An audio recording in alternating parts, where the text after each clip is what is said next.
The Tampa Bay Lightning are not sitting still. They make an effort to get back into the playoff hunt by acquiring Anthony Duclair from the San Jose Sharks.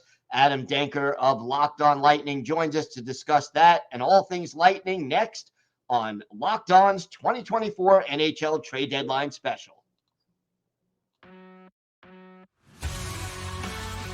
The Locked On Podcast Network presents the NHL Trade Deadline.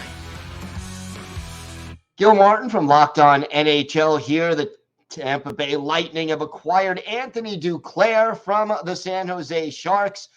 They also get a 7th-round pick. The Sharks get defenseman Jack Thompson and a 3rd-round pick. And with us to discuss the deal from a Lightning perspective is, of course, Adam Denker, the host of Locked On Lightning. Adam, are you happy with this move overall for the Lightning? I am very excited about this trade, Gil. It's definitely a escalation in terms of trade intensity that we saw yesterday from the Tampa Bay Lightning. Not only the Lightning get a very good late round pick, but they also get Anthony Duclair, 16 goals this year, 27 points on the season, 2 years removed from 30 goals. He's only a $3 million cap hit, and he's a UFA after this year, and he's under the age of 30 still. So there are a lot of positive things to take away from this. The Lightning definitely will have some leg room when it comes to the cap space in the offseason. So Duclair could be a Lightning in the future. So very exciting to have him on the team, and very excited to possibly see him on that third line combo. So who would his line mates be on the third line? Where do you see him fitting in? I see him most likely on the wing with Mikey Eyssimont and Nick Paul.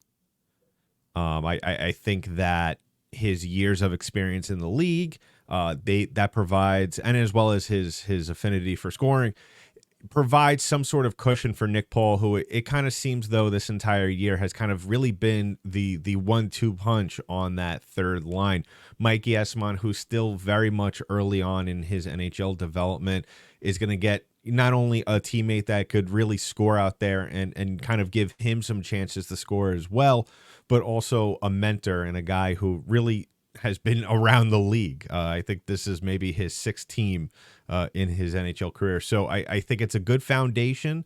I think it really gives a lot of Lightning fans positive vibes in terms of if this team could get to the playoffs or at least make a run to stay in the playoff conversation. Anthony Duclair is definitely going to be a big part of that conversation.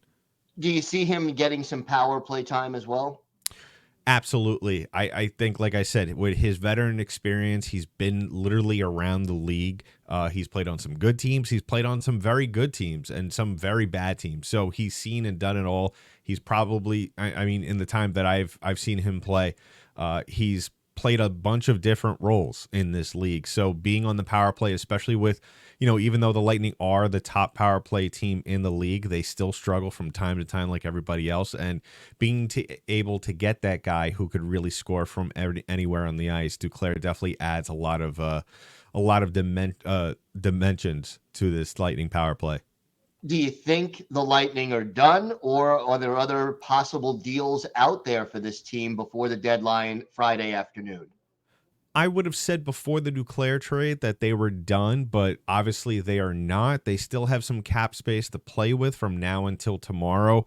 Now, as to the nature of what moves they might make, I think it really all depends on what the market is by tomorrow's deadline time. I think it really all depends on what's going on with other teams. Names like Ivan Provorov have been floated around for the Lightning as a possible defensive substitution after the Hanifin deal was made yesterday. So, at this point, all bets are off. I think that the Lightning, even though they still have a chance to get to the playoffs, I think really, you still kind of want to build towards next year. It's kind of, it's not our stereotypical trade deadline here in Tampa Bay. I think it's more of a let's build towards the future rather than build towards a playoff run. All right. Should be interesting to see how things play out. For more, be sure to tune in to Locked On Lightning. for free on your favorite podcast app and on YouTube. It's all part of the Locked On Podcast Network, your team every day.